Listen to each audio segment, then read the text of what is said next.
existe mucha desinformación en cuanto a lo que es realmente ovario poliquístico.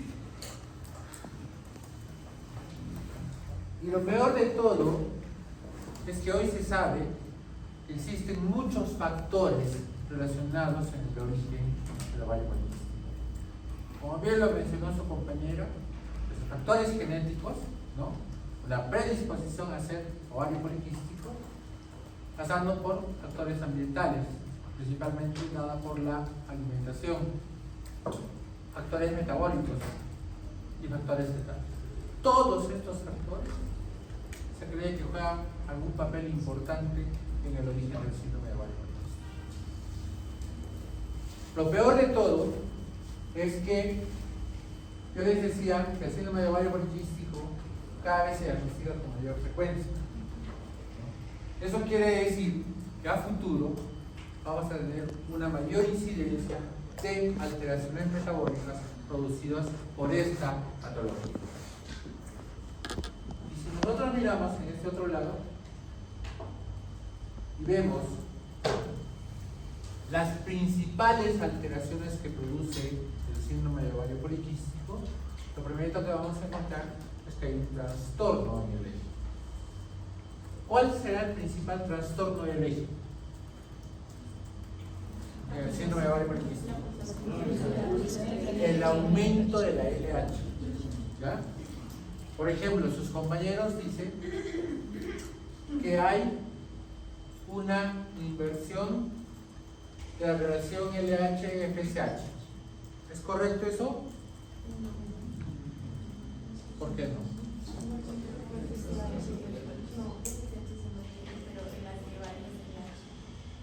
No. Siempre la relación LH-FSH va a ser mayor a favor de la LH, siempre. Pero en el síndrome de ovario poliquístico es mayor esa diferencia. ¿Ya?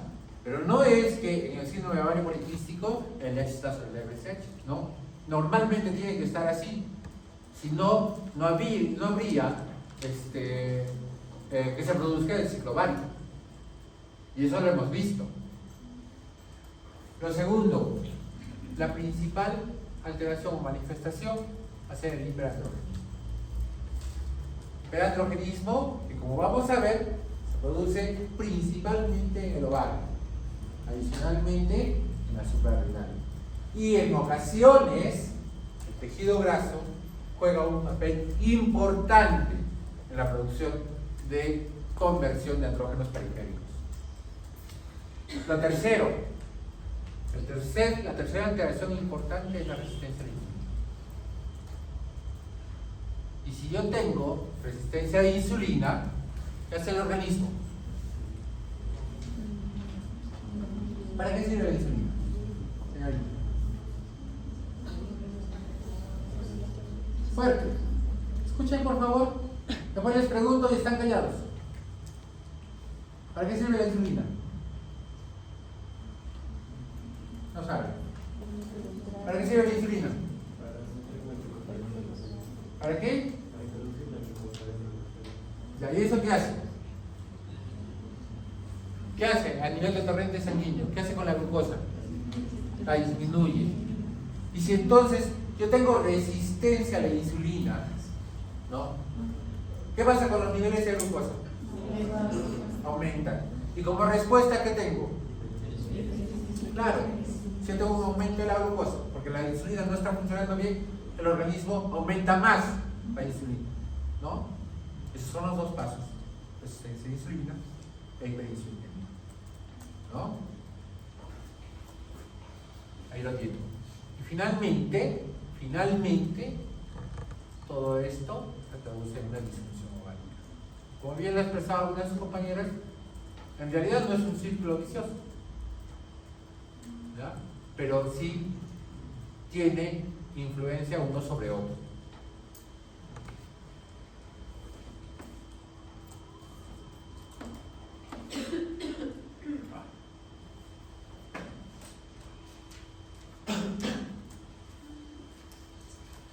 Entonces analicemos qué es lo que pasa. Esto lo han expuesto sus compañeros. Dijimos que la primera alteración se produce a nivel del eje, ¿no es cierto? En el cual va a haber una alteración de relación LH-FSH. Recuerden, la LH sí está encima de la FSH. En el síndrome de ovario poliquístico, esta relación aumenta, siendo la principal alteración del síndrome de ovario poliquístico. ¿Y por qué aumenta la LH? Hay muchos motivos. Empecemos. A ver, empecemos por acá. Primero, aumenta la producción y secreción de andrógenos en la teca. ¿Y por qué? Si nosotros tomamos en cuenta esto, en el eje se empieza a producir, le dijimos, FSH y LH. Muy bien. Ahora hay una alteración en las pulsaciones que se daban durante el eje. Esas pulsaciones se hacen un poco más intensas, se hacen un poco más rápido, lo que favorece mayor producción de LH. Y la FSH disminuye. Pero no solamente eso, se alteran los feedback de retroalimentación positiva y negativa a favor de la LH. Y la FSH ya no tiene los mismos receptores que tenía en un ciclo normal. Eso hace que, si ustedes recuerdan la teoría de las dos células y las dos gonadotropinas, la primera parte del ciclo, o sea, donde actúa LH, se va a producir. O sea, que voy a fabricar andrógenos a partir de colesterol. Pero la segunda fase del ciclo casi no se produce. Y lo poco que se produce es estimulada por los andrógenos que se están produciendo. De tal manera que yo no tengo conversión de andrógenos a estrógenos. Empieza a haber una gran producción de andrógenos. Y eso sale a la circulación. Muy bien. Segundo, las pacientes con síndrome de ovario poliquístico son menos sensibles a la supresión de LH. Recuerden que la segunda fase del ciclo, la LH, inhibe al eje central. Esto no sucede. Y para colmo se vuelven más, o sea, responden mejor a un pequeño estímulo de LH.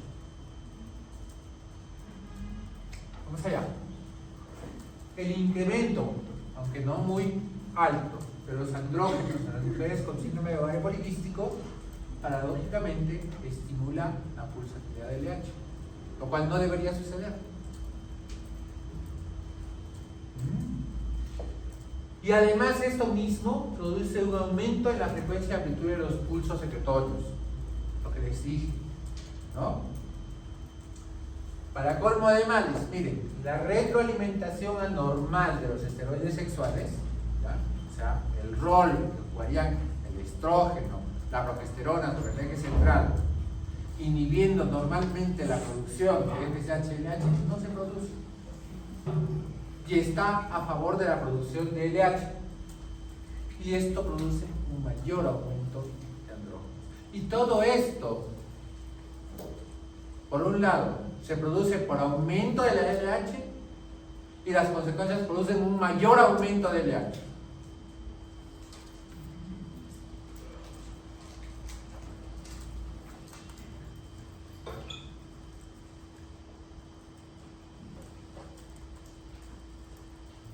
Bien. Esteroidogénesis anormal, es decir, que la producción de andrógenos y estrógenos no se producen normalmente, ¿no? A eso se refiere. Entonces yo tengo un problema con los andrógenos producidos en el ovario, que principalmente se traduce en que yo no tengo la posibilidad de convertir esos andrógenos en estrógenos. ¿Y quién falla acá? Falla aromatasa, ¿ya? Falla FSH, no porque no se esté produciendo, pero sus niveles son insuficientes, ¿ya? Recuerden que los estrógenos se producen en la granulosa, ¿no? El crecimiento folicular es defectuoso, como vamos a ver dentro de poco. Eso genera menor producción de estrógenos, menor cantidad de receptores.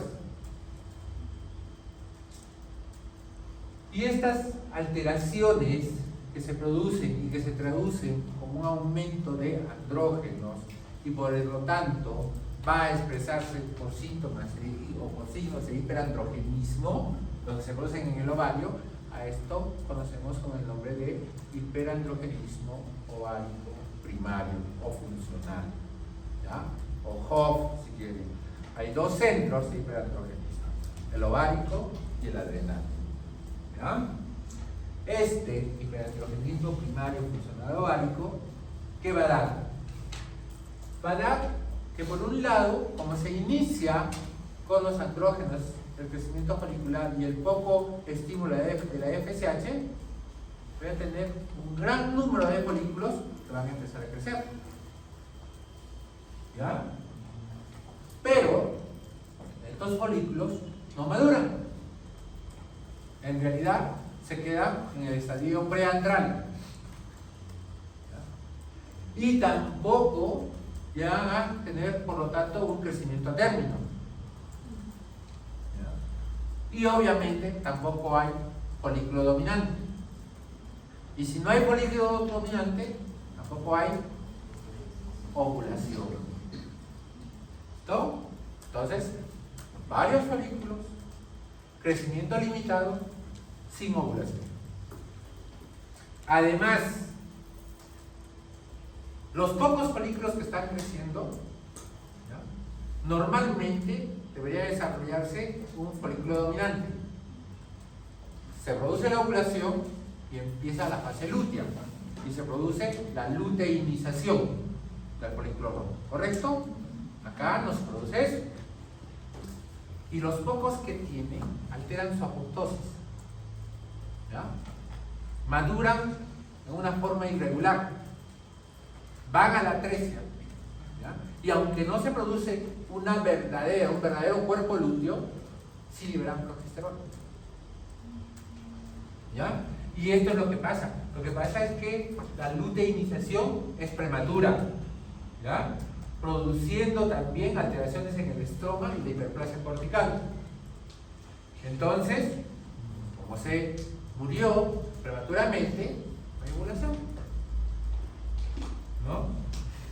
Y obviamente, ecográficamente, pues lo voy a ver a lo mejor poliquístico. Y ahora, estos andrógenos tienen una serie de efectos sobre el organismo de la mujer. Pero uno de los trastornos que menos queremos es el efecto que tiene sobre la insulina. Y ya les dije que este se va a traducir básicamente en un hiperinsulinismo.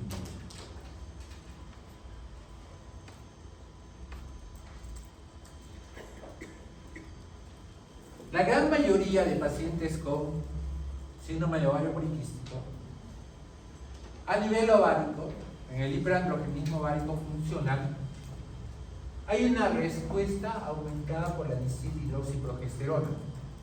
Se cree que este juega un papel muy importante en la génesis del ovario poliquístico. Sin embargo, deben saber que 1/3 de estas pacientes no presentan esta alteración, ¿ya? Entonces, si bien juega un papel importante, no parece ser determinante. Y esto obviamente bloquea la esteroidogénesis. Se vuelve a repetir lo mismo que les estoy mencionando, ¿no es cierto? Porque se fabrican andrógenos, pero no se producen estrógenos. Eso es lo que está pasando. Veamos qué pasa a nivel adrenal.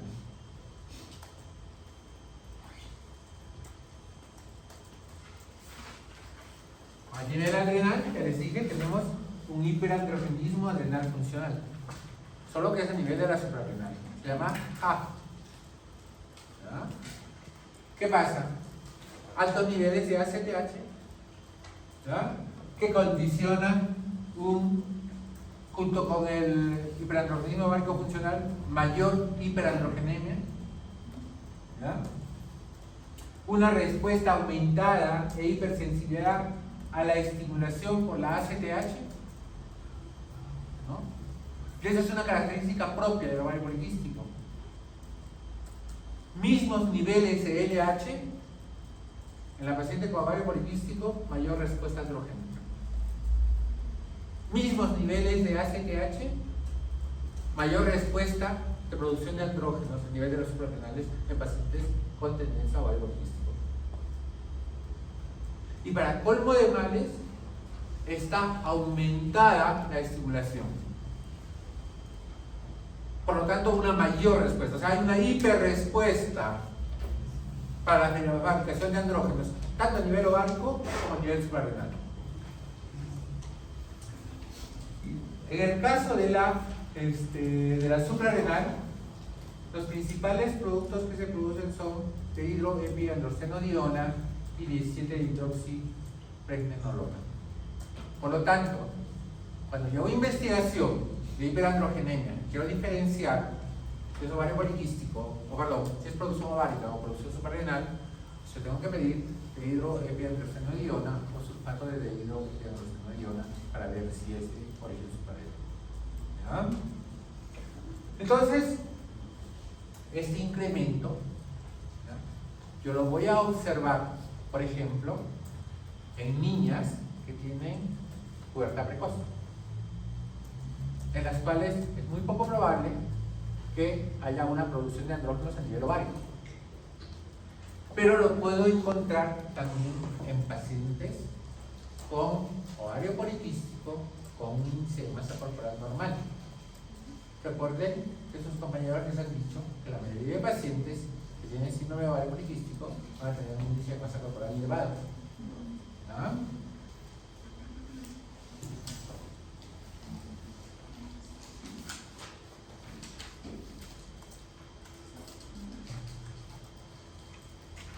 Eso también lo han expuesto sus compañeros. ¿Verdad? Entonces, ¿qué factores dentro de mi organismo contribuyen a que yo tenga una mayor cantidad de andrógenos? Ya les he dicho, ovario, suprarrenal y tejido adiposo. ¿Listo? De acá proviene todo el aporte de andrógenos posible. Y esto, obviamente, se va a traducir en que todos los andrógenos van a estar elevados. Testosterona, androstenodiona, testosterona libre, sulfato de dehidroepiandrosterona. Pero de acá, obviamente, ¿no?, yo tengo que tener en cuenta que el que me va a producir todos los efectos es aquel que venga en forma libre. Porque el que viene unido a la albúmina no me interesa. El que viene unido a la SHBG no me interesa. Entonces, si yo tuviera suficiente SHBG como para captar la mayor cantidad de andrógenos, pues yo no tendría hiperandrogenemia. Y ese es el otro problema. ¿Ya? Aparte de que tengo una sobreproducción de andrógenos, la SHBG también está disminuida. Y por lo tanto, no hay dónde unirse ese exceso de andrógenos. Por lo tanto, voy a tener mayor manifestación de androgenismo. ¿Ya? Entonces, eso es lo que estás viendo acá. ¿Ya? Mira aquí, aumento de andrógenos, el origen del mismo, y mira que la SHBG cae. ¿Y por qué se produce esto? Acá tienes todas las causas. ¿Ya? Aumento de volumen de las células de la tecla, producido principalmente por el LH y por los andrógenos. ¿Ya? Estimulación de la LH a las células de la tecla. Aumento de la sensibilidad de las células de la tecla a la LH, ya te lo mencioné. Potenciación de la acción de la LH por la hiperinsulinemia. Y maldita sea, ¿no? Mayor insulina, ¿ya? O mejor, mayor resistencia a la insulina, hiperinsulinemia, mal funcionamiento ovárico. Y todavía los dos se apoyan para producir mayor cantidad de andrógenos.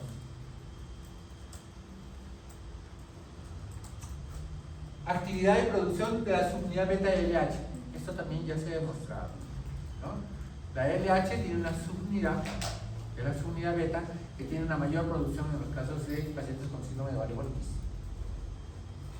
aumento de la actividad de enzimas ováricas de la CYP11 a la CYP17. Todas estas pertenecen al protocolo P450, incluyendo la CYP19. Ya la lo cuentas. La dehidroepiandrostenodiona y el sulfato de dehidroepiandrostenodiona son marcadores de producción por las adrenales, los cuales tienen poca actividad androgénica intrínseca. También te lo he mencionado, es solamente para que tú fijes este concepto. Bueno, y ahí lo tienes. La LH causa todo este trastorno. Y también te dije que había una hiperinsulinemia, ¿no es cierto? Y ahora va a entrar otro concepto, que es el índice de masa corporal. Y es que, ¿qué va a pasar? Que estas pacientes tienden a subir de peso, tienen un índice de masa corporal elevado y van a ir de la mano en dos cosas: mayor índice de masa corporal, mayor hiperinsulinemia, mayor resistencia a la insulina. ¿Ya? O al revés, si es que quieren. Pero lo otro, mayor índice de masa corporal, menor cantidad de SHBG. Y finalmente, mayor índice de masa corporal, mayor posibilidad de conversión periférica en el tejido celular graso para andrógeno. Ahí lo tienen. Y eso también es importante, ¿no? Recuerda lo que te digo. Mayor índice de masa corporal, mayor cantidad de andrógenos. Mayor índice de masa corporal, menor SHBG.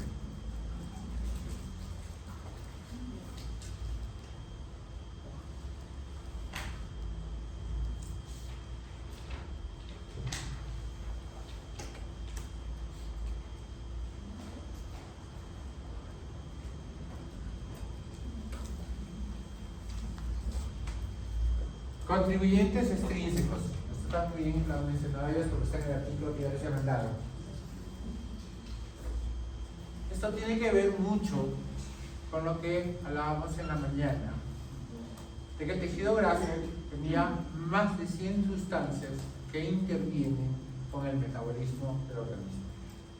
¿Ya? Solo algunas de ellas son los que pertenecen al factor de crecimiento transformante beta, al factor de crecimiento alfa, a la interleucina 6, a la aliconectina. ¿Ya? Lo cierto es que en este caso se alteran dichos mecanismos regulatorios a favor de producir una mayor obesidad. ¿Ya? Y todo esto va a condicionar al final, aparte de que solo se produce el dehidroepiandrostenodiona, a que la insulina, se lo voy a mostrar dentro de un poquito, ¿ya? Va a influir en el ovario a producir mayor hiperandrogenemia, mayor trastorno ovulatorio y mayor síndrome de resistencia. Por eso es que cuando ahora examinamos una paciente con ovario poliquístico, pedimos glicemia, test de tolerancia oral a la glucosa, insulina, ¿ya? Porque tenemos que averiguar estas cosas. Ya no es como antes, que hacíamos diagnóstico de síndrome de ovario poliquístico y le dábamos anticonceptivo oral y nada más, ni siquiera le decíamos que baje de peso. Cuando, como están viendo, el principal tratamiento del síndrome de ovario poliquístico es que baje de peso.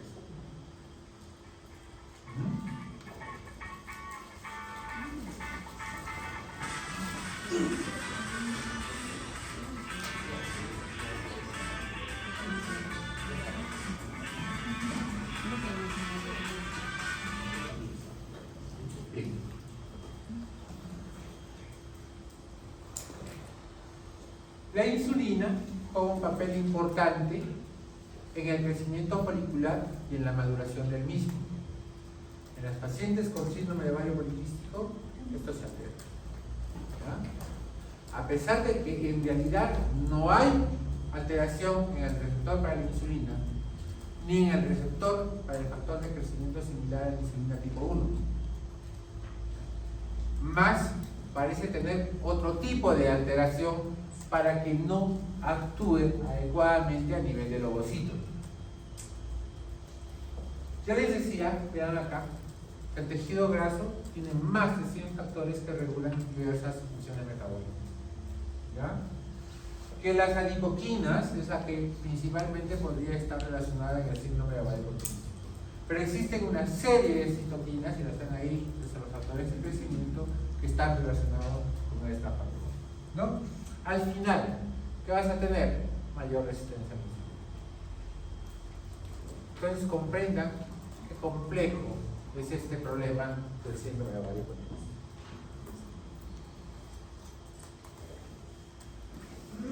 Ahora, también les mencionaba que los folículos se reclutan en gran tamaño, que crecen hasta cierto tamaño, porque no es que no hay función de FSH, ¿no?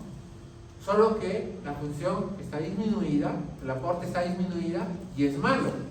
¿Y es malo por qué? Porque no genera receptores para FSH, o genera muy poco. Por eso es que no hay folículo dominante, ¿no es cierto? O sea, aparte de que tengo poco FSH, tengo poco estrógeno, tampoco funciona adecuadamente. Y lo que pasa es esto, ¿no? Primero que yo voy a tener crecimiento folicular, por eso es que tú tienes ahí muchos folículos, ¿no? En un inicio. Y después se detiene. ¿Y por qué se detiene? Porque hay un aumento en la activación de folículos, porque hay un enlentecimiento del desarrollo del folículo normal, porque aumenta la sobrevida y va a crecer disminuida. ¿Y esto qué cosa quiere decir? Que ese mismo folículo que debería desaparecer mes a mes, no se produce, persiste. ¿Ya? Esos folículos deberían durar 28 días, es decir, cuando yo empiece el ciclo siguiente, voy a hacer un recuento folicular para ver cuántos folículos van a crecer en ese mes. Esto no ocurre acá. Los folículos van disminuyendo su posibilidad de apoptosis, se alarga supuestamente su vida. ¿Ya? Acá juegan un papel importante factores de crecimiento como el FCD9, factor de crecimiento que mencionó su compañera. ¿Y qué es lo que hace este factor de crecimiento? Es el factor que principalmente hace que crezca el folículo cuando ingresa a la fase antral. ¿Ya? Esta función, este factor de crecimiento está disminuido.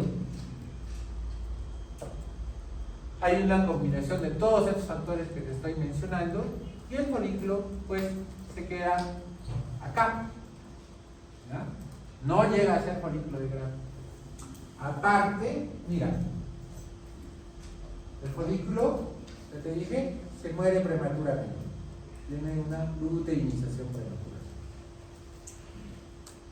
Hay una aparición temprana de receptores de LH. Recuerden que si bien hay aparición de receptores de LH en la fase folicular, en la fase lútea se hace más evidente. Esto no ocurre. Aumento de la producción de progesterona, por lo que ya les mencioné, ¿no? A pesar de que son chiquitos, se queda progesterona. El rol de la insulina sobre la LH en la granulosa pues es preponderante. Inadecuada secreción de FSH, supresión relativa de la FSH e incremento de la LH, lo hemos revisado varias veces, como consecuencia de un aumento del generador de pulsos a nivel hipotálamo. Entonces todo esto hace que alteración de los receptores de FSH, aumento de andrógenos, disminución del FCD9 que tiene que ver con el crecimiento folicular y aumento de la hormona antimuleriana. Recuerden que la hormona antimuleriana juega un papel importante, ¿no? Porque esta aumenta y lo que indica es actividad folicular, ¿cierto? ¿Ya? Si tengo varios folículos creciendo al inicio y dos hormonas antimuleriana, esa va a estar alta. Pero si lo damos un poco después, digamos el día 10, el día 11, la hormona antimuleriana va a estar baja, porque no hay crecimiento folicular. Bien. ¿Qué más se puede decir?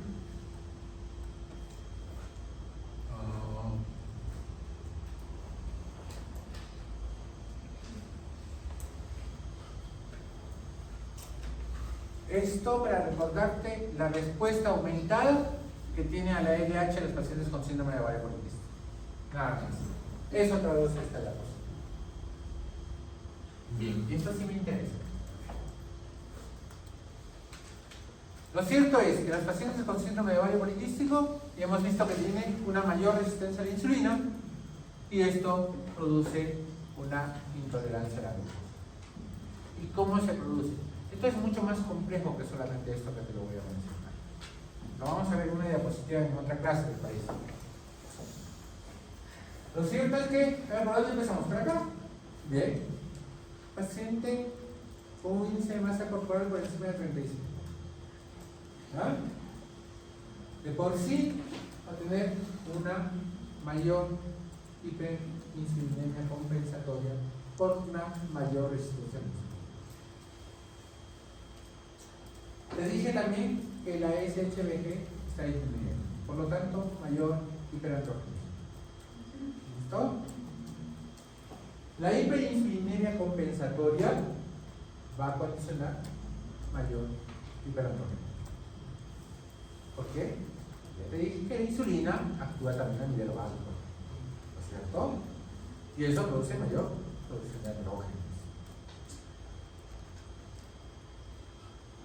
Si la SHBG aumentara, yo no tendría tantos efectos no deseados de un hiperandrogenismo, pero no ocurre.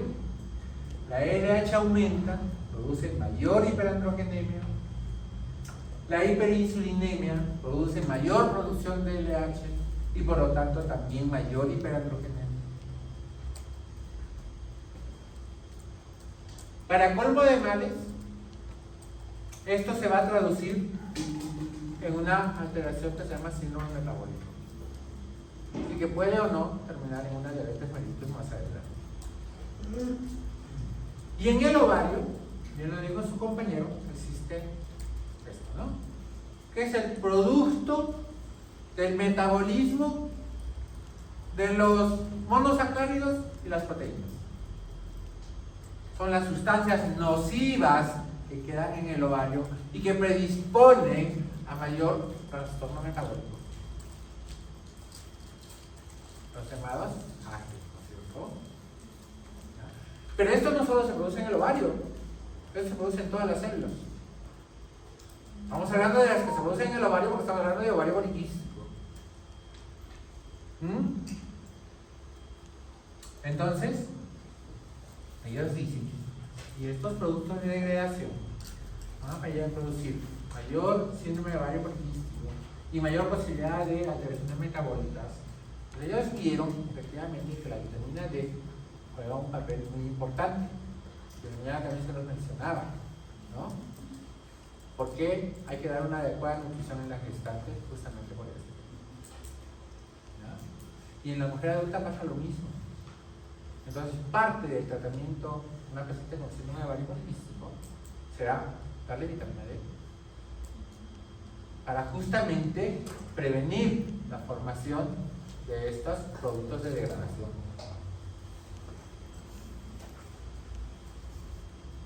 En conclusión, para ya no aburrirlos con la fisiopatología, el aumento de la frecuencia de la liberación pulsátil de la GnRH aumenta selectivamente la secreción de LH, lo cual estimula la producción de testosterona por las células de la arteria del ovario. ¿Eso ha quedado claro? Ya hemos visto dónde se produce la falla, ¿verdad?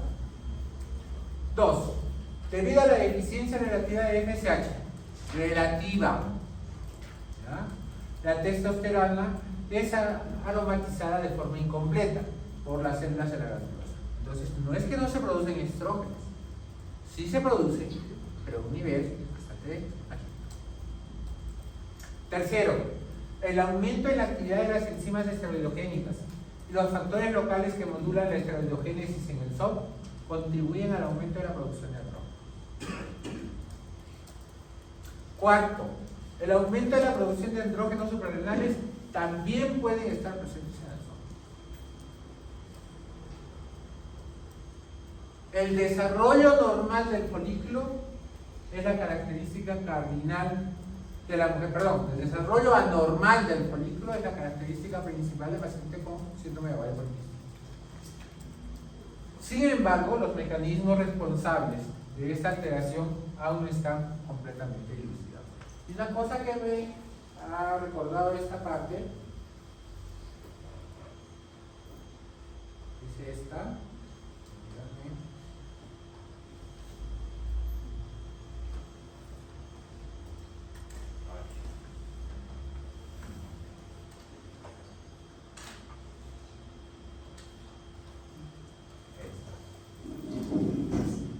Vean acá lo que dice en el libro.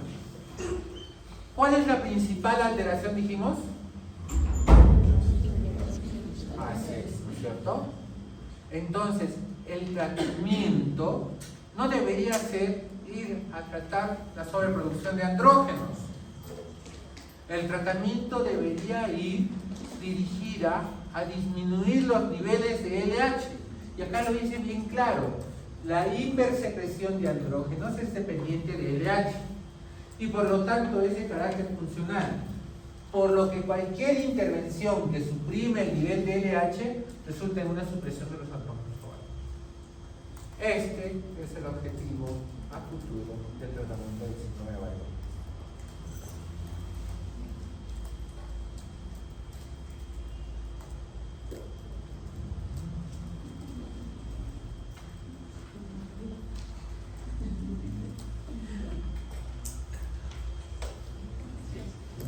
Avanzar un poquito más rápido, no vamos a terminar.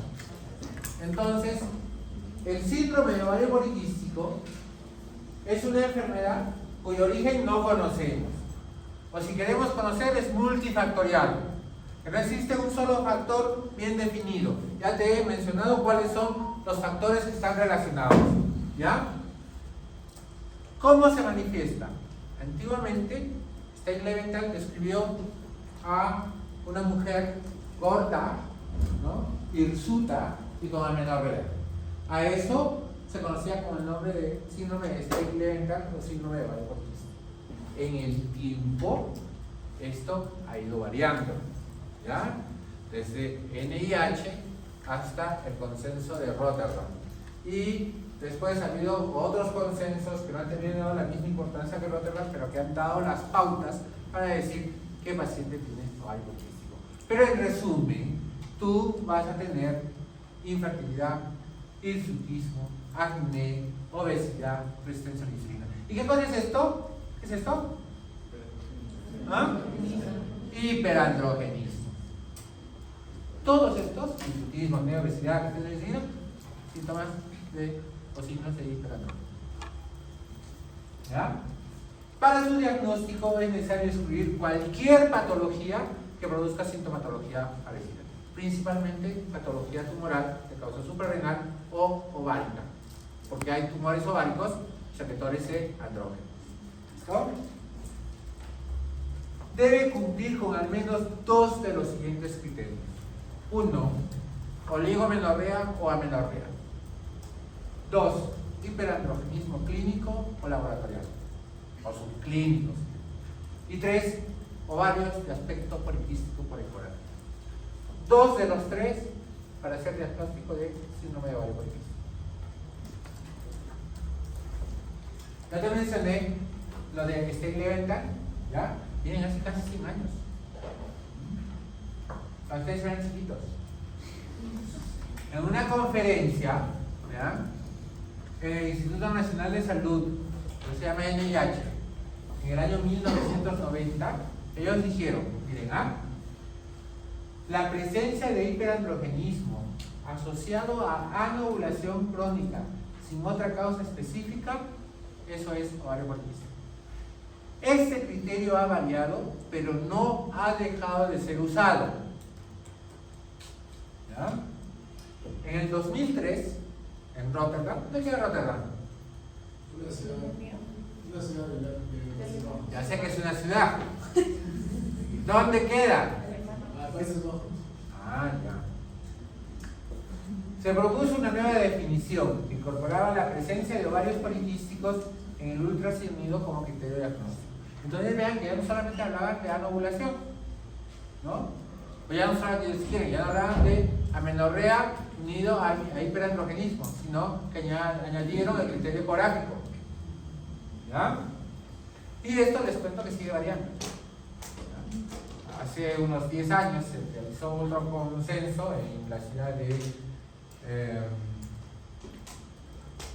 no me acuerdo, pero aún no ha sido del todo aceptado esos criterios que han cambiado, pero van cambiando. Luego se propuso hacer el diagnóstico en pacientes que presentaban al menos dos de las siguientes características: hiperandrogenismo clínico, oligoovulación y presencia de ovario morfología poliquística, que ese es el criterio que te estoy leyendo, que tú tienes que considerar para el diagnóstico de síndrome de ovario poliquístico. Y no es raro, ¿ya? Hasta el 12% de la población se le hace diagnóstico de síndrome de ovario poliquístico. ¿Ya? Entonces, si ustedes acá son 20 mujeres, son más, creo, más de la mitad, ¿no? Son mujeres, ¿ya? Pero supongamos que sean 20, ¿ya? Más o menos 3 de sus compañeras tendrían diagnóstico de síndrome de ovario poliquístico. Diagnóstico.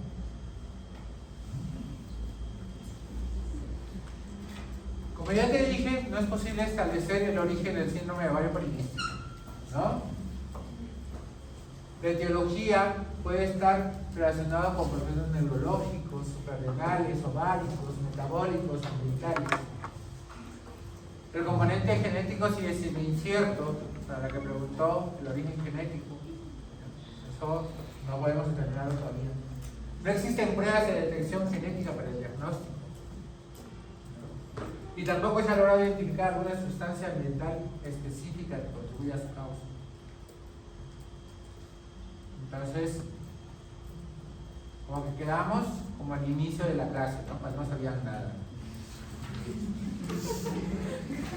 No podemos determinar realmente cuál es el origen de esto. Pero tenemos que tener mucho cuidado. La clínica va a depender principalmente del hiperandrogenismo, ¿no? ¿Y qué te da el hiperandrogenismo? O sea, acné, ¿no? Alopecia, hiperinsulinismo, obesidad, ¿no? Entre las principales, ¿no? Y por el otro lado, como no hay crecimiento folicular, como no hay ovulación, no hay menstruación. Entonces, aparece que viene por amenorrea. ¿Listo? ¿Qué más te puede dar? A veces, sobre todo cuando predominan los andrógenos suprarrenales, yo puedo tener aumento de masa muscular, cambios en la voz, ¿no es cierto? Empieza a roncar la mujer, ¿no? Se enamora y le dice: ¿por qué has venido tarde? ¿No? Hipoplasia mamaria, clitoromegalia. Recuerda que te dije que es uno de los principales signos de civilización, ¿ya? Y puedo tener, aparte, hipertecosis, neoplasia de ovarios. Lo cierto es que el único signo de hiperandrogenismo que se acepta de forma clínica es el insulismo. Ni el acné, ni la alopecia son suficientes para catalogar a una paciente como hiperandrogenismo clínico. ¿Listo? Entonces, tú tienes que tener en cuenta esta escala, que es la escala de Perryman-Gallwey, ¿ya? Que va a revisar un total de 9 zonas, aunque se ha ido modificando en el tiempo, ¿no? Y ahora el que más utilizamos es este, ¿no? Entonces acá, ¿qué evalúas? De la cabeza a los pies, ¿ya? Bigote, ¿no es cierto? 0 si no tiene, 4 si es evidente el bigote, ¿ya? Lo segundo, maxilar inferior, barba, ¿no es cierto? A ver, tóquense. ¿Tienen o no tienen? ¿Seguro? Tercero, tórax superior anterior. ¿Ya? Cuarto, abdomen superior, o si quieren, tórax inferior. ¿Ya? Línea media. Vean que donde está la evaluación es en la línea media. 5. Abdomen inferior. ¿Ya? Y acá es frecuente preocupación porque la mayoría tiene vellitos en esta zona. ¿Ya? Vamos con la espalda. Miembro inferior, espalda, tronco, ¿ya? Tronco superior y tronco inferior. Entonces esto al final te da una escala. Le vas poniendo una valoración de 1 al 4 y de acuerdo a la valoración tú dices si tiene un hirsutismo leve, moderado o severo. ¿Ya? Único criterio clínico para el diagnóstico de síndrome de Ovario poliquístico. El ultrasonido. Antes, cuando no teníamos el ecógrafo transvaginal, era muy difícil evaluar realmente los ovarios, salvo hubiera un quiste gigante. ¿Ya? Cuando empieza a ver la ecografía transvaginal y podemos observar mejor los ovarios, nosotros somos capaces de evaluar dos cosas: volumen ovárico, relación corteza-médula y conteo folicular. ¿Ya? Entonces, en sus prácticas, cuando ustedes hagan ecografías, en sus jefes de práctica, pues van a hacer ecografías y van a ver cómo están los folículos, cómo crecen, qué tamaño tienen. ¿Ya? Bien, ¿qué dicen los criterios ecográficos? Hay dos criterios. El primero dice que para considerar yo que el número de folículos es suficiente para hablar de ovario poliquístico, yo tengo que encontrar 12 o más folículos en cada uno de los ovarios. Primer criterio. ¿Ya? Este criterio se ha ido modificando, sobre todo en mujeres jóvenes, en adolescentes, en quienes es frecuente encontrar un gran número de folículos. Y hay estudios actuales que dicen que por lo menos se debería hablar de más de 20 folículos en mujeres jóvenes para hablar de ovario poliquístico. Este criterio, solo tomar este criterio, ha hecho que en un momento determinado se diagnostique en forma indiscriminada ovario poliquístico en mujeres jóvenes. ¿Ya? Y en mujeres jóvenes se tiene que tener mucho cuidado para el diagnóstico de ovario poliquístico por todo lo que les he mencionado. ¿Listo? El otro criterio, quizás el más importante y el que más se usa, es medir el volumen ovario. ¿Ya? Entonces yo mido el ovario en sus 3 dimensiones y si tiene un volumen mayor a 10 centímetros cúbicos, decimos que son ovarios grandes y esto es propio de un ovario poliquístico. ¿Ya? Ojo, si la paciente está en su periodo de ovulación y hay folículo dominante, no se puede tomar el volumen ovario, ¿ya? Porque va a salir alterado y van a hacer un diagnóstico equivocado del síndrome de ovario poliquístico. Por eso es que se dice, yo tómale la ecografía cuando esté próxima a su menstruación o en los primeros días de su menstruación. ¿De acuerdo? Bien.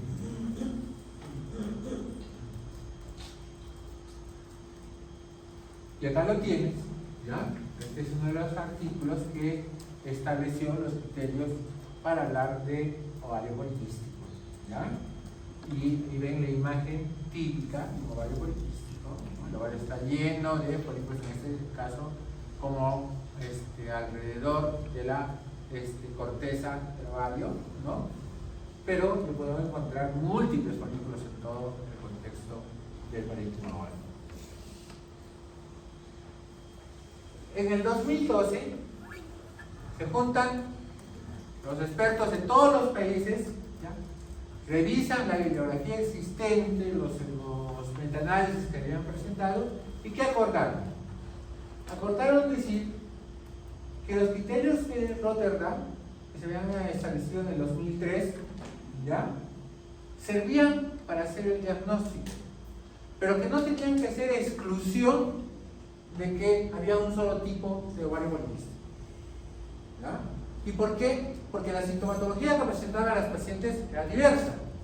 Habían pacientes que venían por infertilidad, pero que no tenían ninguna otra molestia. ¿Cuál creen a ver qué es el principal motivo por el que viene una joven de 19 años a mi consultorio y tiene ovario poliquístico? Acné. ¿Ah? La paciente viene por acné. Y el dermatólogo me la manda todavía. Doctor, ya se tiene ovario poliquístico. ¿Ya? Entonces, esto va variando. Y ahora les voy a mostrar. Entonces, desde entonces, las sociedades internacionales de Estados Unidos y Europa avalan el uso de una propuesta mucho más amplia. ¿Ya? Y dijeron, vamos a seguir conservando los criterios que nos han dado, es decir, hiperandrogenismo, clínico o laboratorial. Amenorrea, ¿no? Estableciendo que se correlacionaba con anovulación, ¿no? Y ovarios poliquísticos desde el punto de vista ecográfico. ¿Listo? Son los mismos criterios que estamos manejando hasta ahí. Y acá, solo para resumir, NIH hablaba solamente de hiperandrogenismo y anovulación. Rotterdam habla de 2 de los 3 criterios. Y la sociedad de expertos de andrología o de andrógenos, si quieren, ¿ya? Dice que hay hiperandrogenismo, disfunción ovárica, sea anovulación crónica y ovarios de aspecto poliquístico, ¿no? Casi lo mismo, pero no igual. ¿Y cómo valió eso, doctor? Usted me está diciendo de que los criterios son los mismos. No es lo mismo. No es lo mismo. Y acá viene el gran problema, ¿ya? Que, como te dije, la sintomatología no era igual en todas las pacientes. Y entonces, a pesar de que los criterios son los mismos, encontraron que había subtipos de pacientes con síndrome de ovario poliquístico. Y algunas tenían amenorrea e hiperandrogenismo. Otras tenían amenorrea y criterio ecográfico de síndrome de ovario poliquístico. Otras tenían los 3 criterios, ¿ya? Y cada una da una sintomatología diferente. ¿Listo? Entonces ni podía excluirse, ¿no? Tampoco podía decirse que solo aquellas pacientes que cumplían con los 3 criterios eran pacientes portadores de síndrome de ovario poliquístico. Y entonces se ponen a analizar, sale este artículo, ¿no? Donde demuestra que existen más de 30 fenotipos para ovario poliquístico. ¿Ya? Esta es la verdad. Y hay pacientes con ovario poliquístico, mira, que están relacionados solamente a síndrome metabólico. ¿Ya? Y ustedes ven acá.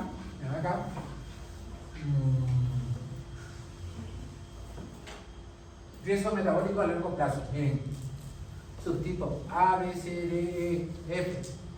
¿Ya? Y acá, por ejemplo, en el I, que le ponen un interrogante, ¿ya? Acá la sintomatología es morfología de ovario poliquístico e hiperandrogenismo clínico. Esta otra, morfología ecográfica de ovario poliquístico y hirsutismo, ¿no? Y así.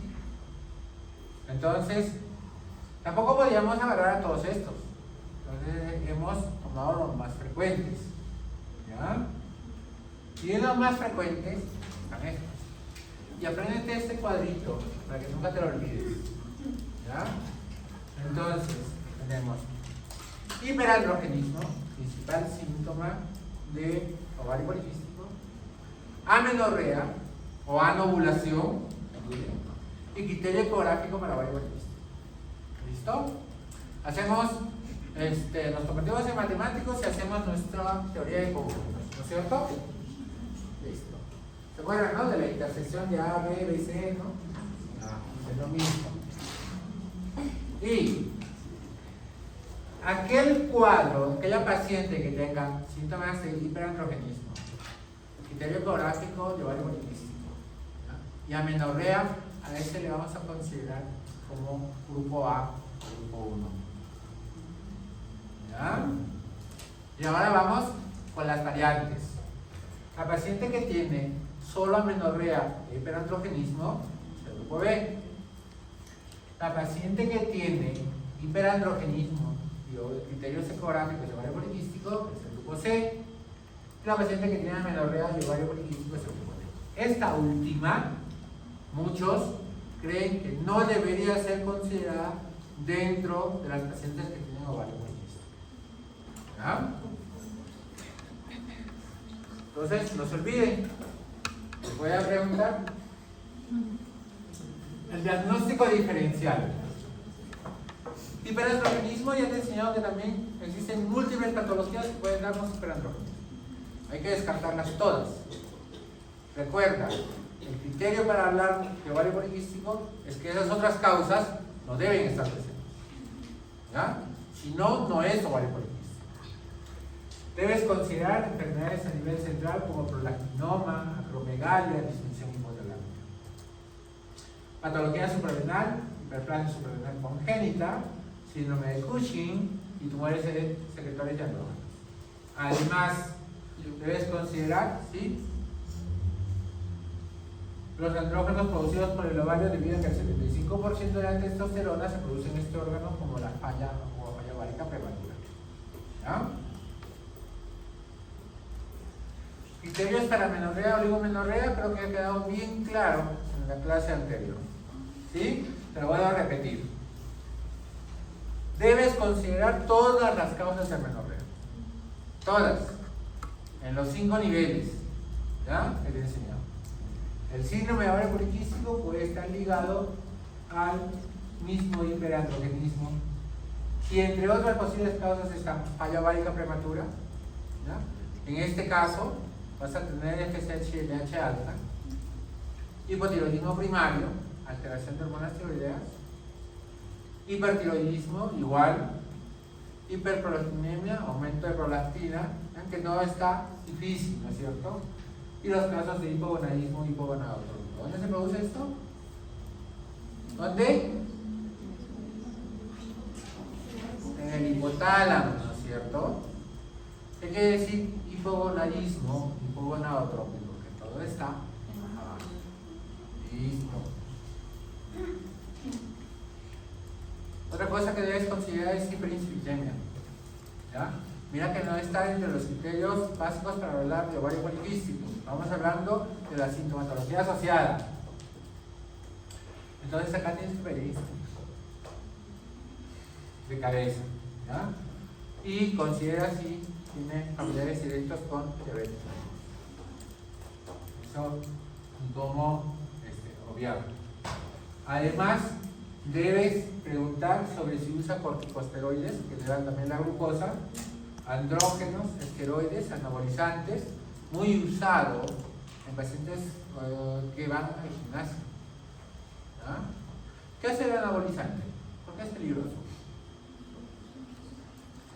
¿Qué hace? ¿Tú vas al gimnasio? El último.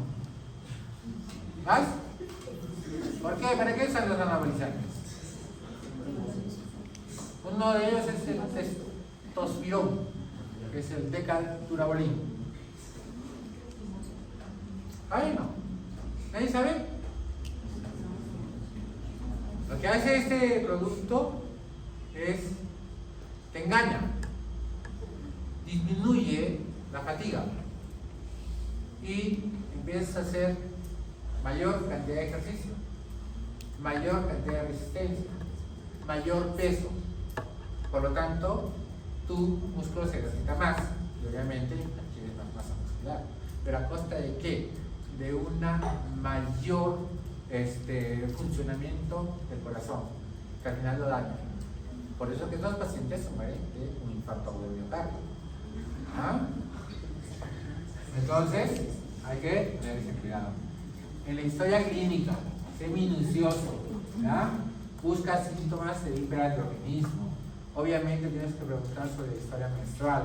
Si viene por infertilidad, es uno de los parámetros principales que los cuales tú tienes que preguntar. ¿Ya? En el examen físico, pregunta si se depila o no se depila, busca hirsutismo. ¿Ya? En la ecografía, aparte de la morfología que tienen los ovarios, el ovario poliquístico, también hay que ver cómo está el endometrio, cómo está el útero, para buscar otras causas de amenorrea. ¿Ya?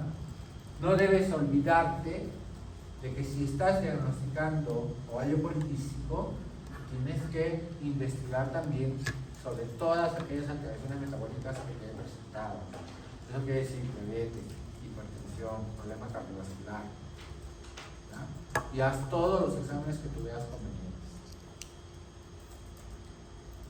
En el laboratorio para diagnóstico, pues yo puedo dosar androstenediona, testosterona, puedo sulfato de hidroepiandrostenediona, pero recuerda que lo que yo necesito dosar es la parte de los andrógenos que está libre, ¿ya? Y eso no existe, ¿ya? La testosterona libre se puede dosar en forma laboratorial, pero no es de común esta prueba en los laboratorios que tenemos. O sea, claro, lo que yo recomiendo es que dosen 15 andrógenos libres, ¿ya? En la cual se mide la testosterona total, se mide la SHBG y se multiplica por una constante, y eso nos da una idea bastante aproximada de cómo está la producción de andrógenos en esa paciente, ¿ya? Entonces eso es lo que yo les sugiero. Acá está la fórmula para el índice de andrógenos libres, ¿ya? Esta es la constante y eso se multiplica por 100, más o menos por encima de 3 si se considera que ese índice de andrógenos libres está elevado, ¿ya? El tratamiento. Entonces, si tú has escuchado todo lo que te he mencionado, el tratamiento principal es la dieta, ¿no? Señorita, ¿usted me deja de comer? ¿Ya? Aparte que ya tiene una serie de alteraciones en su metabolismo. Si usted todavía me va a comer más de lo debido, pues no me va a ayudar. Llévense de esto que le estoy diciendo. Por cada kilo que pase, pero cada kilo de peso que baje la paciente, aumenta la posibilidad de que se pueda embarazar. ¿Ya? Más que hacer una inducción de ovulación, una estimulación ovárica, ese es el tratamiento principal. Entonces, dieta, ejercicio, pérdida de peso. Pero les digo, paciente que haga ejercicio, si no modifica su dieta no baja de peso. Así haga un ejercicio extenuante, así me levante pesos. ¿Ya? Haz un screening para diabetes mellitus, glicemia, tolerancia a la glucosa postprandial, insulina, ¿ya? Haz un screening para enfermedad cardiovascular, ¿ya? Pruebas de riesgo cardiovascular, índice de masa corporal. Esto no se olviden, por favor, que es muy importante. El índice de masa corporal es algo que ya no podemos dejar de usar, ¿ya? Y a pesar de eso, a pesar de que les he dicho eso en la primera clase, nadie ha bajado su tabla de índice de masa corporal en su celular. Pero sí tienen el teléfono del amigo que les ha llamado ayer. ¿Qué no debe faltar en el celular? Índice de masa corporal, gestograma, ¿ya?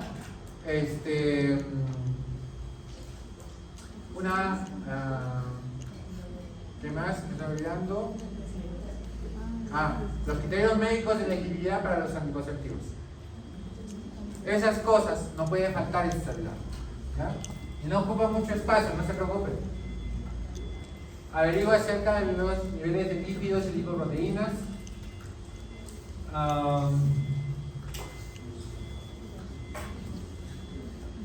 Creo que eso es lo principal. Ahora, tiene la paciente, ya está diagnosticada, ya hicimos el tratamiento, vemos que no hay mayor riesgo, pero la paciente quiere tratamiento. Y puede ser que o no menstrua, o que vienen por acné, ¿no? Raro es que vengan porque se les cae mucho el pelo. Entonces, a esta paciente, ¿qué le damos? Le damos un anticonceptivo oral combinado que tenga un potente efecto antiandrógeno. A la cabeza de estos está el acetato de ciproterona, ¿ya? Como segunda opción tienen la clormarinona, que viene con el nombre de Elara. El primero viene con el nombre de Dixi 35 o Diane 35.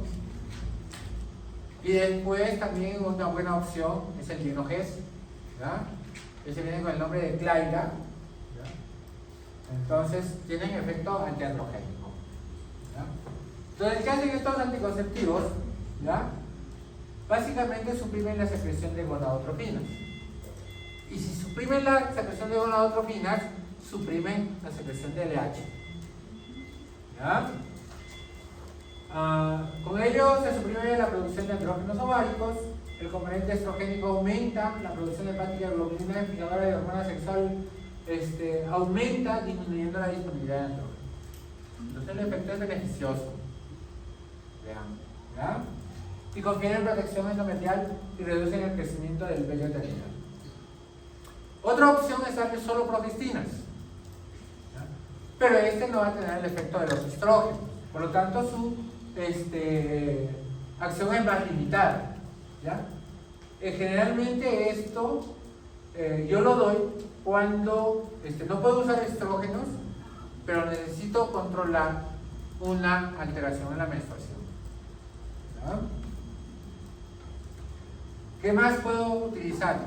Puedo utilizar agentes sensibilizantes de la insulina, siendo la más común la metformina, ¿ya? Este es el motivo por el que se utiliza la metformina en el síndrome de ovario poliquístico, ¿ya? Entonces, no es que tenga diabetes, es que estoy ayudando a que no aparezca. ¿Listo? ¿Qué más?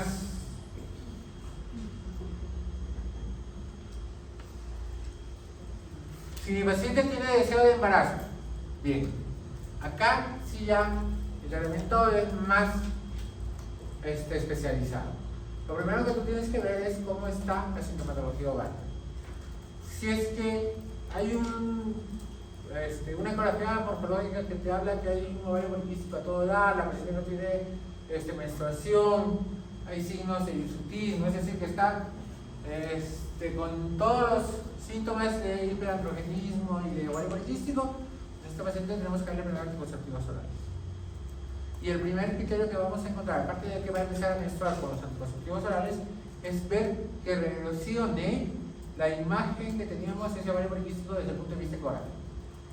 Y una vez que no tengamos folículos, entonces hago esto. ¿Y qué cosa es esto? Lo que le voy a hacer a esta paciente, como no ovula, voy a hacer que crezca un folículo, ¿ya? Y eso se llama estimulación ovárica controlada. Entonces lo que voy a hacer es una estimulación ovárica. Y hay dos medicamentos, el citrato de clomifeno, ¿ya? Y los inhibidores de la aromatasa. Cualquiera de los dos. Actualmente el que más se usa son los inhibidores de la aromatasa, pero yo sigo utilizando el citrato de clomifeno, me va muy bien, ¿ya? La intención es que le dé citrato de clomifeno en los primeros días, del tercer al séptimo día, ¿ya? Puedo darle entre 50 y 100 miligramos, y después de eso observo si es que he conseguido que crezca el folículo, y luego le doy un medicamento para que ovule, ¿ya? En este caso yo le doy HCG, y a las 36 horas probamos sus relaciones o voy a una inseminación. ¿Listo? Eso es lo que yo tengo que hacer en una paciente con ovario poliquístico. El problema con ovario poliquístico es que linda con una baja respondedora. Es decir, que yo le doy el tratamiento, sea uno, sea el otro, y probablemente no tenga un folículo que crezca, por todo lo que hemos mencionado. Revertir todo ese proceso que ha sucedido durante varios años no es sencillo. ¿Listo? Y es probable que estas pacientes tengan que ir en algunos casos a FSH recombinante, LH recombinante para conseguir que ovule, y eso ya se llama una hiperestimulación ovárica, ¿ya? Entonces, el primero es estimulación ovárica y el otro ya es hiperestimulación. Voy a conseguir varios folículos, ya no uno, ¿ya? Pero acá la intención es conseguir solamente uno. Entonces, esto es lo que vamos a hacer. También se puede hacer un tratamiento quirúrgico. Cuando yo le doy anticonceptivos y no responde, y sigo observando una morfología ovárica con varios folículos, eso puede entrar a la sala de operaciones y quemar varios de esos folículos. Pero eso produce disminución de la reserva ovárica, ya casi no se utiliza, pero a eso se conoce con el nombre de perforación ovárica o drilling ovárico, ¿ya? Muy bien, jóvenes, espero que me hayan comprendido. Ovario poliquístico es una cosa muy bonita. Yo les voy a escribir a la lectura que les he mandado a sus compañeros.